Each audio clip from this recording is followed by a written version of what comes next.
मैं नवीन गुप्ता सनसनी रिपोर्टर से, और आज हम मौजूद हैं त्रिनगर। और आज जो शख्सियत हमारे साथ मौजूद हैं वो किसी परिचय के मोहताज नहीं है।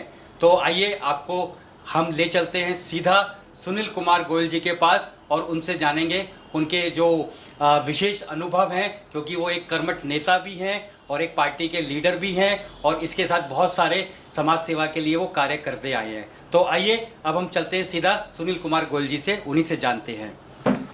जी सुनील जी, मैं सबसे पहले आपका विस्तार पूर्वक आपका पूरा परिचय चाहूँगा हमारे सनसनी न्यूज़ रिपोर्टर के माध्यम से। सबसे पहले तो सनसनी रिपोर्टर न्यूज़ के सभी दर्शकों को मेरा हाथ जोड़कर नमस्कार, मेरा प्रणाम। जीवन के अंदर कुछ भी अगर हमारे पास है, परमात्मा का दिया हुआ कुछ ज़्यादा है, तो हमें वह उस व्यक्ति को लौटाना चाहिए जिसे उसकी थोड़ी सी भी ज़रूरत है। इस सिद्धांत पर मैं अपना जीवन जीता हूँ और वैसे तो मेरा यही परिचय है, परंतु जैसे कि एक कारण ये रहता है पूरा परिचय देने का कि लोगों को ये पता रहे कि मैं कहाँ का जुड़ा हुआ हूँ, कहाँ कहाँ उनकी सेवा कर सकता हूँ, कहाँ कहाँ मैं उनके काम आ सकता हूँ। इसलिए मैं उन कुछ संस्थाओं का जिक्र ज़रूर करना चाहूँगा जहाँ मैं सामाजिक रूप से बहुत अच्छी तरह उनकी मदद कर सकता हूँ। लोगों तक ये बात पहुँचे तो मैं अगर किसी भी एक व्यक्ति के काम आ पाऊँ तो मुझे अपना जीवन धन्य लगेगा। मैं हैंड टू हैंड फाउंडेशन में चेयरमैन हूँ, जिसके अध्यक्ष मेरे प्रिय मित्र और छोटे भाई निश्चल जैन जी हैं। हमारी हैंड टू हैंड फाउंडेशन उन सभी योजनाओं को आम लोगों तक पहुंचाती है जो सरकारी योजनाएं हैं, लेकिन जिसे झुग्गी झोपड़ी में रहने वाले या और ऐसा वर्ग जिस तक नहीं पहुंच पाती, जिन्हें उसकी जानकारी तक नहीं होती, उन्हें यह तक नहीं पता होता कि हमारे यशस्वी प्रधानमंत्री नरेंद्र मोदी जी जो पिछले 2014 से जब से भारतवर्ष के प्रधानमंत्री बने हैं, कितनी सारी योजनाएं उस पिछड़े वर्ग तक ले आए हैं। क्योंकि उनका ये सोचना है कि अगर जब तक लाइन में खड़े हुए सबसे आखिरी व्यक्ति तक लाभ नहीं पहुंचता, जब तक किसी भी व्यक्ति को अपने बड़े पद पर रहने का कोई अधिकार नहीं होता। ऐसी संस्था मेरी एक Navdrishti social and blind welfare society है, जो रामा विहार में नेत्रियों का आश्रम है, जहाँ 66 नेत्रहीन बच्चों के रहने की जगह है, जहाँ उनका रहना खाना निःशुल्क होता है। एक हमारी हनुमान सेवा ट्रस्ट है रामनगर नैनीताल में, जो आचार्य विजय जी के हाथों में सुचारू रूप से चल रही है। रामनगर नैनीताल के पास एक गांव है छुई गांव में एक हनुमान धाम है। हनुमान जी का बहुत बड़ा मंदिर बना हुआ है 7 एकड़ के अंदर। वहाँ पर बहुत ज़्यादा सेवा कार्य होते हैं। आज के देश में बहुत बड़ा पर्यटक स्थल भी है वो। कोई भी व्यक्ति रामनगर जाता है, कहीं किसी रिसोर्ट में ठहरता है और वहाँ जाके पूछता है कि मुझे कहाँ घूमने जाना चाहिए, कहाँ अच्छी दर्शनीय स्थल है, तो लोग सबसे पहले हनुमान धाम का नाम लेते हैं। गूगल पे भी अगर आप सर्च करेंगे और हनुमान धाम लिखेंगे तो रामनगर से हनुमान धाम आएगा। आज वहाँ पर बहुत सेवा कार्य चल रहे हैं। कॉटेज भी बनी हुई है ट्रस्टियों के लिए और एक विशाल भव्य बाबा का मंदिर है। और उस मंदिर की ये मान्यता है कि वहाँ जाकर जो भी मानता है, सच्चे दिल से परमात्मा से, हनुमान जी से अपने दिल की बात कहता है, वो ज़रूर पूरी होती है। ये वहाँ की मान्यता है। इसके अलावा जो मेरे दिल के बहुत नज़दीक है आजकल मैं जिसमें थोड़ा ज़्यादा जुड़ा हुआ हूँ, Lions club international district 321 A2 में मैं आज की डेट में PRO की भूमिका निभा रहा हूँ। हमारे डिस्ट्रिक्ट गवर्नर आदरणीय लॉयन भारत भूषण दुआ जी हैं, जो एक बहुत ही कर्मठ, ईमानदार और मेहनती व्यक्ति है। ऐसे व्यक्तित्व संसार में बहुत कम देखने को मिलते हैं, जिनके अंदर एक ही भाव है, सेवा का। मुझे कहते हुए बड़ा गर्व होता है कि मैं एक ऐसे गवर्नर का PRO हूँ जिस गवर्नर को मैं अपना आइडियल मानता हूँ। इन्होंने इतनी मेहनत करी है लाइनिज्म में, बहुत नीचे पद से आए हैं, चलते हुए काम करा है। एक क्लब में छोटे से लॉयंस से चलकर आज गवर्नर के पद पर पहुँचे हैं और भगवान करे आगे और ऊपर जाएंगे। भारत भूषण दुआ जी के निर्देश में, नेतृत्व में हम जो काम कर रहे हैं वो अतुलनीय है। आज की डेट के अंदर हमारा एक लायंस ब्लड बैंक है, जिसका इससे पहले गवर्नर साहब बहुत सब लोगों का बहुत योगदान है। लायन डायग्नोस्टिक सेंटर है और ये सभी जितने भी बने हुए हैं हमारे एक लॉयंस के लिए नहीं, एक आम व्यक्ति के लिए, आम व्यक्ति को लाभ पहुंचता है। हाँ, लॉयंस के द्वारा पहुंचता है, लॉयंस के द्वारा इसकी मैनेजिंग कमेटी चलाई जाती है, लेकिन ये आम व्यक्ति तक इसका लाभ पहुँचाया जाता है। बहुत रीजनेबल रेट पर उन्हें ब्लड दिया जाता है, प्लेटिनम दी जाती है, डायग्नोसिस कराया जाता है। और आजकल डायलिसिस होना बहुत एक आम बात हो गई है और मैं देखता हूँ ऐसे ऐसे लोग डायलिसिस होते हैं, हफ्ते में 1 हो रहा है, हफ्ते में 2 हो रहे हैं, जो पैसे नहीं दे पाते, जिनके पास इतने पैसे भी नहीं हो पाते वो अपना इलाज करा पाएँ। और डायलिसिस ऐसी चीज़ है जिसे आप रोक नहीं सकते। अगर डायलिसिस रुक गया तो आपका जीवन चक्र रुक जाएगा, इसलिए इतनी नेसेसरी मानी गई है। और हमारे लॉयनिज़्म के अंदर हमने डायलिसिस सिर्फ 1100 रुपये में रखा हुआ है, और अगर वो भी देने के लिए ओपेबल नहीं हो, हमें लगता है, या वो हमसे प्रार्थना करे, रिक्वेस्ट करे कि जी मैं ये पैसे भी नहीं दे सकता, हम उसको भी निःशुल्क कर देते हैं। लॉयनिज़्म के अंदर बहुत सेवा कार्य होते हैं और इसलिए वो वंदनीय है। अब वो पहले वाला नहीं है जो पहले लोग सोचते थे कि लॉयंस का मतलब है एंजॉय, ऐसा नहीं है। लॉयंस का मतलब है सेवा, सेवा और सिर्फ सेवा। सुनील जी, मैं आपसे ये जानना चाहूँगा कि आप एक बिजनेसमैन भी हैं और बहुत सारी ट्रस्ट संस्थाओं के साथ जुड़े हुए हैं। लोगों की हमेशा हेल्प के लिए आप आगे हमेशा तैयार रहते हैं, और इसके साथ साथ आप और भी पार्टी के काफ़ी कार्य में बढ़ चढ़ के हिस्सा लेते हैं। तो क्या इन सब चीज़ों को मैनेज करने में आपको कठिनाई, समय का जो अभाव है, वो तो आप कैसे मैनेज करते हैं सारी चीज़ें? नरेंद्र जी, एक बात आप समझिए कि सारा खेल है इच्छा शक्ति का। सबके पास 24 घंटे होते हैं, इससे ज़्यादा किसी के पास नहीं होते। मेरे पास भी, आपके पास भी, हमारे जिला अध्यक्ष वीरेंद्र गोयल जी के पास भी, हमारे प्रदेश अध्यक्ष वीरेंद्र सचदेवा जी के पास भी, हमारे राष्ट्रीय अध्यक्ष अमित शाह जी के पास भी, जेपी नड्डा जी के पास भी, हमारे गृह मंत्री अमित शाह जी के पास भी, हमारे प्रधानमंत्री श्री नरेंद्र मोदी जी के पास, सबके पास सिर्फ 24 घंटे होते हैं। परंतु क्या हम उतना बराबर काम करते हैं? नहीं, सब अलग अलग तरीके से काम करते हैं। सबकी अपनी कैपेसिटी होती है काम करने की, सबकी अपनी इच्छा शक्ति होती है। सबके पास 24 घंटे हैं। सुबह हम उठते हैं, हम अपने काम छाँटते हैं, हमें क्या क्या काम करना है। बहुत से काम छोड़ने होते हैं, बहुत से काम करने होते हैं। तो हमारी इच्छा शक्ति पर निर्भर करता है किस काम को हम प्रायोरिटी दे रहे हैं, कर रहे हैं, और किस को हम छोड़ रहे हैं। इसलिए कोई भी काम मुश्किल नहीं है और कोई भी काम आसान नहीं है। हाँ, ये सही है, मैं इस बात से इत्तेफाक रखता हूँ कि जब भी हम सामाजिक या राजनीतिक क्षेत्र में आते हैं तो हमें बहुत बड़ा समय अपने परिवार का और व्यापार का इसमें लगाना होता है। परंतु ये हमारी अपनी इच्छा से होता है। हम पेड कार्यकर्ता नहीं है, ना पार्टी के लिए ना समाज के लिए। हम कुछ देने आए हैं, यहाँ से कुछ लेने नहीं आए। इसलिए हमें अपनी इच्छा शक्ति को मजबूत करना होता है और हमें सोचना होता है कि मेरा को कहाँ सुख ज़्यादा मिलता है। अगर मुझे धन कमाने में ज़्यादा सुख मिलता है तो मैं अपनी बिज़नेस की, जो मेरी RGSG इम्पैक्ट्स प्राइवेट लिमिटेड के नाम से फर्म है, जो मैन्युफैक्चरिंग फर्म है, हाउस होल्ड मैन्युफैक्चर हूँ मैं। बाल्टी, टप, जग, प्लास्टिक के डस्टबिन, पैडल पेन, सब चीज़ें बनती हैं। मैं उस चेयर से जब तक नहीं उठ पाऊंगा, जब तक उसका मोह नहीं छोड़ूंगा कि मैं यहाँ पर 1 घंटे और बैठ के इतना पैसे कमा सकता हूँ। जब मुझे लगेगा कि उससे ज़्यादा ज़रूरी है कि मैं पार्टी में या समाज में कुछ काम करूँगा, अपना कुछ योगदान दूंगा, तो मुझे ज़्यादा आत्मिक शांति मिलेगी। जब मैं ये सोचूंगा तो फिर सब समय निकल जाएगा। सुनील जी, एक बात और कि आप पार्टी के साथ कितने सालों से जुड़े हुए हैं और आप बहुत निचले स्तर से उठ करके आज इस मुकाम पर पहुँचे हैं। तो हमारे चैनल के माध्यम से आप ये बताइए कि कितने साल हो गए आपको जो पार्टी की आप इस कदर सेवा करते आ रहे हैं? देखिए, मैं बाय बर्थ त्रिनगर से हूँ। मेरा जन्म स्थान त्रिनगर में जय माता मार्केट में ही हुआ है, और सन 2000 तक मैं शेयर बाज़ार में बिज़नेस करता था। तो मेरे पास बहुत ज़्यादा समय नहीं हुआ करता था। मैं सवेरे 9 बजे निकलता था, रात के 9-10 बजे घर में घुसता था।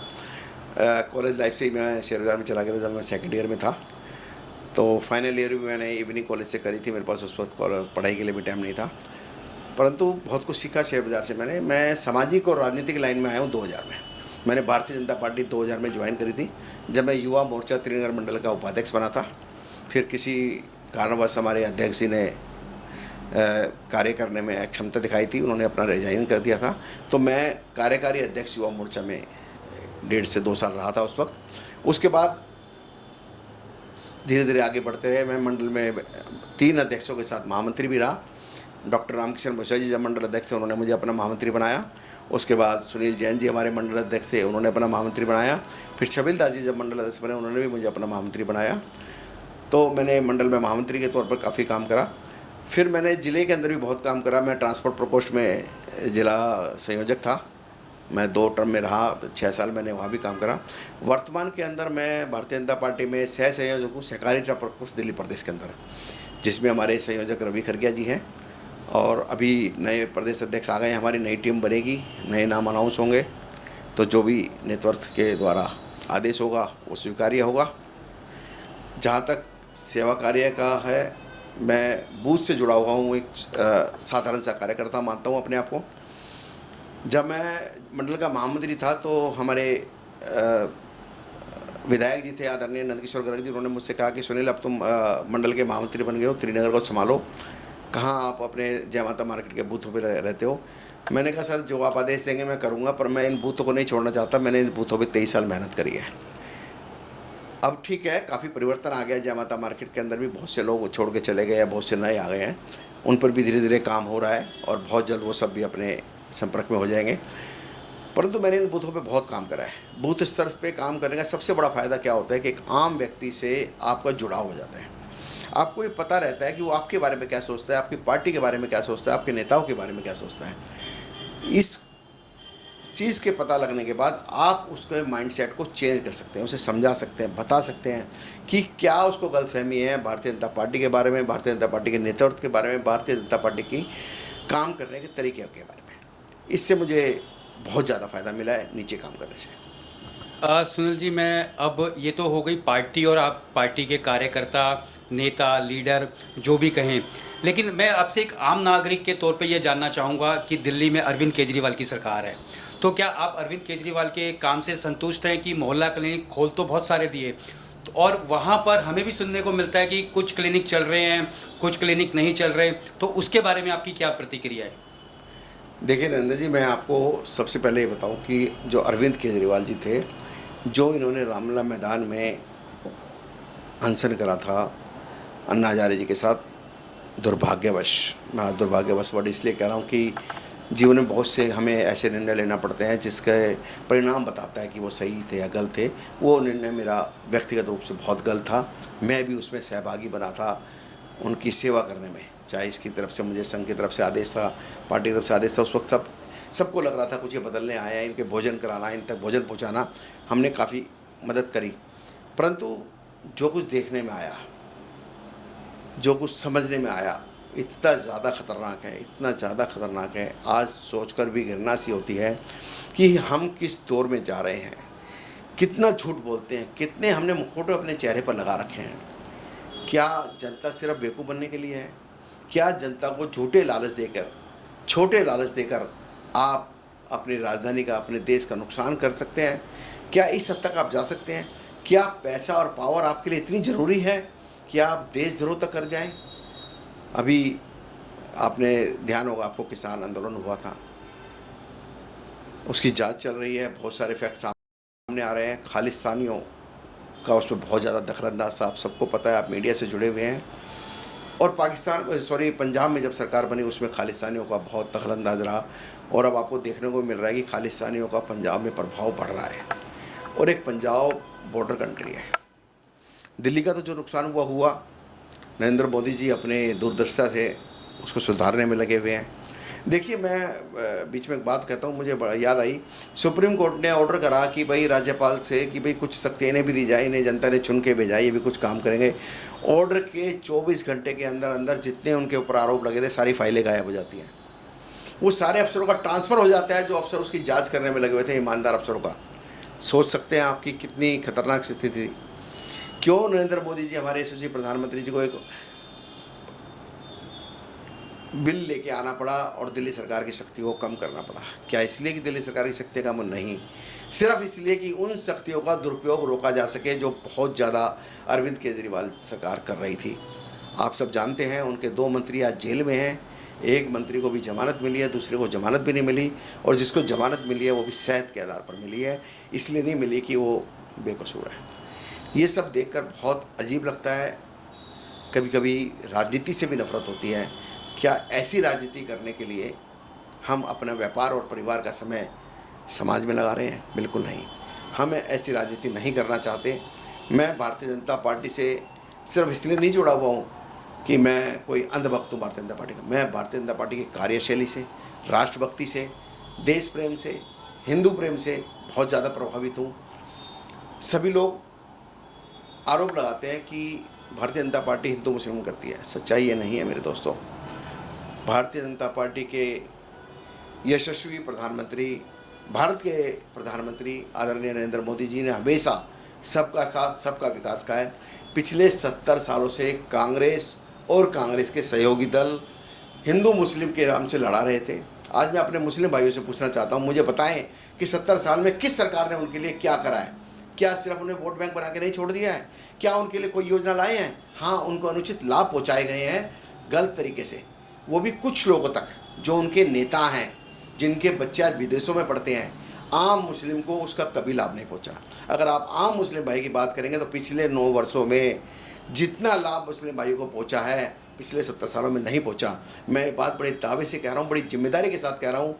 कोई भी भाई अपने दिल पर, मुस्लिम भाई अपने दिल पर सच्चे हाथ रख के बात कहे, मैं उस विश्वास दिलाता हूँ, खुद मानेगा कि पिछले 9 सालों में जितना उनको मिला है पहले कभी किसी को नहीं मिला। पर उन्हें बहकाया जाता है, हिंदू मुस्लिम कह के डराया जाता है, उनको बार बार ये कहा जाता है कि बीजेपी आ गई तो आपको ख़त्म कर देगी। ऐसा नहीं है। बीजेपी सबका साथ सबका विकास में विश्वास रखती है। कभी उन्होंने धर्म नहीं करा, कभी उन्होंने जात पात का विषय नहीं उठाया। अभी भी आप देख रहे होंगे हमारे प्रधानमंत्री जी नहीं चाहते कि जातिगत गणना हो। उसका सिर्फ उद्देश्य उनका यही है कि जातियों में, धर्म में देश को ना बांटा जाए, सबके पास जो चीज़ पहुँचे सबके पास पहुँचे, हर एक उस व्यक्ति को उसका लाभ पहुंचना चाहिए जिसका लाभ उसको लेने का उत्तर है, जो उसके लिए ज़रूरी है उस व्यक्ति तक वो लाभ पहुंचे। इसके लिए ज़रूरी है कि हम सबको एक समान सोचें।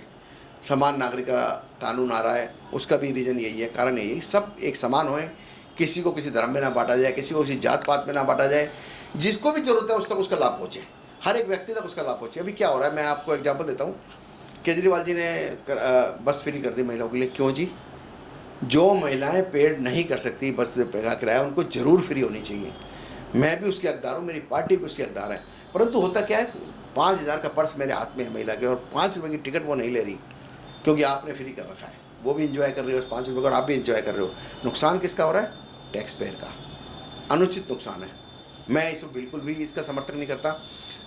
अभी इन्होंने क्या करा, जनता को बहुत बेवकूफ़ बनाया फ्री लाइट और पानी देकर। अब क्या हो रहा है जी, बिल्कुल बंद कर दिया उन्होंने, कोई फ्री लाइट पानी नहीं मिलेगा। मैं इसके भी खिलाफ हूँ। फ्री आप ज़रूर दीजिए, देना चाहिए उस व्यक्ति को जिसको उसकी ज़रूरत है, जो नेसेसरी है पानी पीना, और मैं लेकिन पे नहीं कर सकता। मेरे कई सारे कारण हो सकते हैं, मेरे लिए बिजली नेसेसरी है पर मैं बिजली का बिल नहीं दे सकता, इसके कई सारे कारण हो सकते हैं। आप ज़रूर उसको फ्री ऑफ कॉस्ट पे दीजिए, राशन उस तक फ्री में पहुँचाइए, इससे किसी को कोई एतराज़ नहीं है। बार बार क्या होता है, जब हम कोई चीज़ फ्री की योजना लाते, देखिए हमें फ्री कह रहे थे, हमें हमारे ऊपर आरोप लगाते हैं, खुद फ्री बांटते हैं। हम उसको फ्री बांटते हैं जो उसका ज़रूरतमंद है। हमने कभी ऐसी कोई योजना नहीं लाई कि सबको फ्री मिलेगा। क्यों मिलेगा फ्री? जो पे कर सकता है उसको पे करना चाहिए और उसे लेना चाहिए सरकार को। और ऐसे ही सरकार चलती है, जिन लोगों को ज़रूरत है उनको तक पहुँचे, जिन लोगों के पास है उनसे ले, तभी सरकार चलेगी। अब आप देख रहे हैं पिछले 10 साल में दिल्ली में इतनी अराजकता फैल गई है, आप उसका भी ऑडिट हो रहा है। जिस मद में पैसे थे उस मद में पैसे नहीं खर्च करे गए, किसी मद के उठा के कहीं खर्चे गए, किसी मद के उठा के कहीं खर्च दिए गए। कोई काम नहीं हुआ पिछले 9 साल में। दिल्ली के अंदर कोई तरक्की नहीं हुई। जितने काम हुए हैं, बड़ी बड़ी बातें करते हैं कि 5,000 करोड़ का था हमने 500 करोड़ बना दिया, सब झूठ है। कोई नया फ्लाईओवर नहीं बना, कोई हॉस्पिटल नहीं बना, कोई नया स्कूल नहीं खुला। स्कूल में कुछ बेंचें बदल देने से कहते हैं हमने स्कूल सुधार दिए, स्कूल का रिजल्ट पहले से ज़्यादा ख़राब हुआ है। स्कूल में बच्चे पढ़ने से सरकारी स्कूलों में पहले से कम हुए हैं। ये सब जनता को समझना होगा कि पिछले 9 सालों से दिल्ली का जो हाल हुआ है और पिछले 1-1.5-2 साल में जो पंजाब का हाल हो रहा है, सबके सामने है। आप पार्टी सिर्फ झूठ की सरकार है, झूठ बोलती है, जनता को भराती है, जनता की नब्ज़ टटोलती है कि कहाँ पर चोट करनी है और वहाँ चोट करती है और भाग जाती है। जनता को समझना होगा कि हम अब यूज़ नहीं होंगे। यूज़ और थ्रो करके जो पार्टी उन्हें फेंक देती है उनके झांसे में नहीं आएंगे। जो सच बोलेंगे, अपनी बात पे कायम रहेंगे, उन्हीं सरकार के साथ रहेंगे, उन्हीं को वोट देंगे। मैं जनता से भी अपील करूंगा कि आप पार्टी जैसी झूठ सरकार के साथ बिल्कुल भी खड़े ना हो। सुनील जी, एक सवाल और कि क्या दिल्ली में आप कानून व्यवस्था को लेकर के क्या कहेंगे? क्या केजरीवाल सफल है? देखिए, कानून व्यवस्था तो वैसे आपको बताऊं, मैं दिल्ली सरकार के पास है ही नहीं, इसलिए उसकी सफलता असफलता तो मैं उनको जिम्मेदार नहीं ठहराऊँगा, ना असफलता के लिए ना सफलता के लिए, क्योंकि सच कहना चाहिए। हमने कभी किसी पे झूठे आरोप नहीं लगाए। दिल्ली की कानून व्यवस्था आप एज ए रिपोर्टर बताएं मुझे, पिछले 10 सालों में सुधरी है या उससे पहले? क्या पिछले 10 सालों में कोई बड़ा बम धमाका हुआ है? क्या कोई बड़ी डकैती हुई है? क्या कोई बड़ी खून खराबा हुआ है? नहीं हुआ। और इससे 10 साल से पहले का इतिहास डालें, कभी चावड़ी बाज़ार में बम फट रहा है, कभी कश्मीरी गेट में बम फट रहा है, कभी कहीं बम फट रहा है, कभी कुछ हो रहा है, कभी कुछ हो रहा है, कभी पता लग रहा है कोई आगे अंदर गोली चला गया, उसका पता नहीं चल रहा। दिन दहाड़े लूट लड़ा होती थी, ये सब होती है। 100% कुछ भी नहीं है। मैं मानता हूँ कुछ घटनाएं दिल्ली में हुई वो ठीक नहीं थी, चाहे वो श्रद्धा का केस था या और अन्य 1-2 केस थे, उन सब के आरोपी बहुत जल्द पकड़ लिए गए। सबसे जी, मतलब आप ये कहना चाहते हैं कि अगर दिल्ली में या कहीं भी अगर कोई गलत काम नहीं हुआ, कानून व्यवस्था ठीक रही, तो इसकी उपलब्धि सीधा सीधा अब सेंट्रल गवर्नमेंट मोदी जी को देना चाहते हैं। नेचुरली केंद्र सरकार के अंतर्गत हमारे राज्यपाल जो हैं, उपराज्यपाल हैं, उनके अंतर्गत आता है सुरक्षा का विषय, और उन्होंने इस सुरक्षा के विषय को जितनी अच्छी तरह संभाला है, जितनी अच्छी तरह संभाला, उनकी जितनी तारीफ़ की जाए उतनी कम है। मैं आपको एक बहुत बढ़िया बात बताता हूँ, चाहे हम भूल जाएं कि एक मुख्यमंत्री है, एक उपराज्यपाल है, एक प्रधानमंत्री है, सामान्य तौर पे, सामान्य, बिल्कुल सामान्य, पिता पुत्र की लगा लेते हैं, माँ बेटे की लगा लेते हैं, भाई बहन की लगा लेते हैं, बड़े भाई छोटे भाई की लगा लेते हैं। बड़े भाई से छोटे भाई को कुछ चाहिए, अगर वो उससे बदतमीजी करेगा, उससे गाली गलौज करेगा, तो क्या बड़ा भाई उसको देगा? आप ये सोचिए, मैं उस बात की बात करूँ जेन्युइन, अनजेन्युइन की तो छोड़ दीजिए, जो मैं अपने छोटे भाई को प्रेम से देता हूँ। अधिकार जो है बड़े भाई का छोटे भाई का है, वो भी नहीं मिलेगा उसको अगर वो बदतमीजी से बात करें। पिछले जब से सरकार आई है केजरीवाल, सिर्फ बदतमीजी के अलावा कुछ नहीं करी है। कभी उपराज्यपाल से बदतमीजी, कभी प्रधानमंत्री से बदतमीजी, कभी और बड़े शीर्ष नेता से बदतमीजी, कभी कोर्ट से बदतमीजी। ये बदतमीजी से कभी कोई काम नहीं होते। आज तक बहुत बार ऐसा हुआ है, दिल्ली में सरकार बीजेपी की रही, सेंटर में कांग्रेस की रही, दिल्ली में सरकार कांग्रेस की रही, सेंटर में बीजेपी की रही, कभी कोई झगड़ा नहीं हुआ। सब लोगों ने बहुत अच्छी तरह सरकार चलाई है, एक दूसरे मिलजुल के चलाई है, और ऐसे ही सरकार चला करती है। पर जब से केजरीवाल आए हैं, क्योंकि इन्हें पता है मैं कुछ कर नहीं सकता, मेरे पास करने के लिए कुछ भी नहीं है, विजन ही नहीं है इनके पास, तो इन्होंने सिर्फ एक ही तरीका अपनाया, लड़ाई झगड़े का, कि उपराज्यपाल से लड़ाई झगड़ा करो, गाली गलौज करो, वो जो भी देना है देगा नहीं या कम देगा, मैं सारी चीज़ उनके ऊपर ठोक दूंगा और इस तरह अपने आप को बच निकलूंगा। लेकिन अब जनता समझ गई है, इस सब झांसे में अब नहीं आएगी।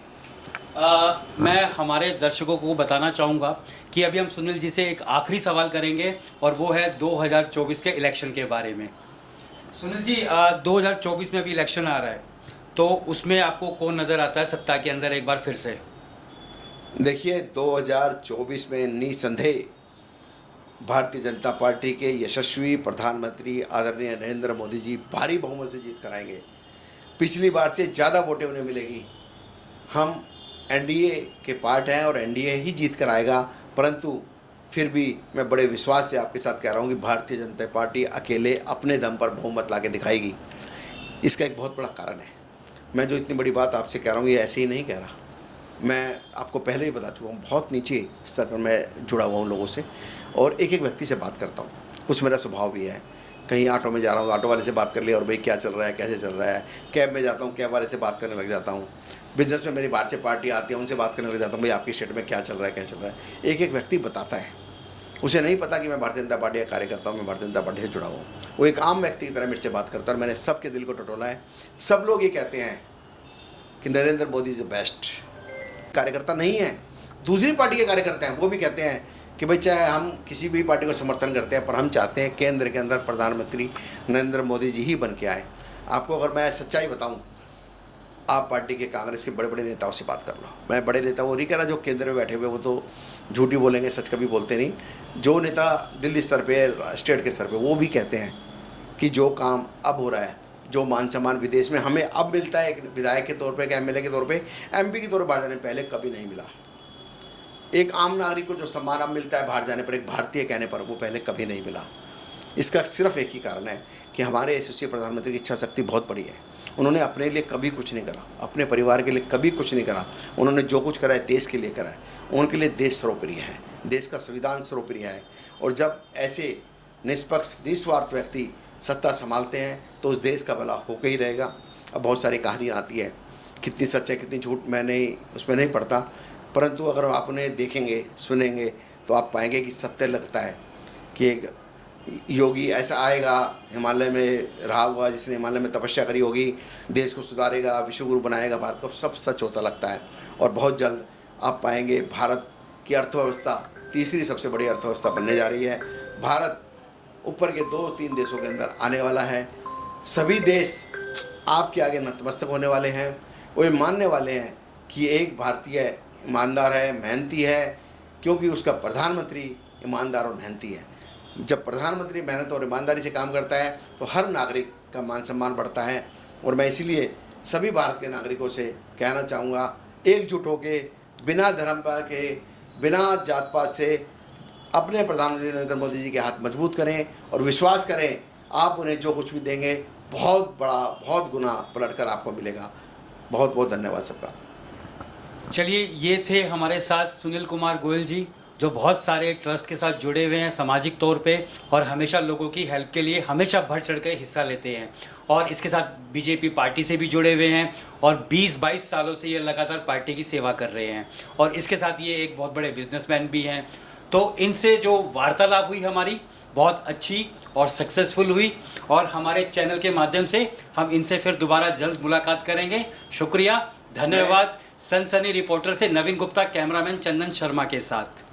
मैं एक बात जरूर अंत में जी। मैं एक बात अंत में सनसनी रिपोर्टर न्यूज़ के सभी दर्शकों से हाथ जोड़कर प्रार्थना करके कहना चाहता हूँ। मैं बहुत छोटा व्यक्ति हूँ, बहुत सामान्य व्यक्ति हूँ, परंतु फिर भी मैं किसी के कहीं भी स्तर पर काम आ पाऊँ तो मुझे अच्छा लगेगा। मेरे से कभी भी कोई भी संपर्क कर सकता है। मैं आपके लिए हमेशा उपलब्ध रहूँगा। धन्यवाद। ये है एक सच्चे नागरिक जो सेवा करने के लिए हमेशा तैयार रहते हैं। और इन्होंने ये मैसेज भी दिया हमारे कैमरे के माध्यम से कि अगर किसी को भी कभी भी अगर किसी हेल्प की ज़रूरत हो तो ये 24/7 हमेशा रेडी हैं। चलिए, नमस्कार दोस्तों, फिर मिलते हैं एक नई शख्सियत के साथ। Thank you so much.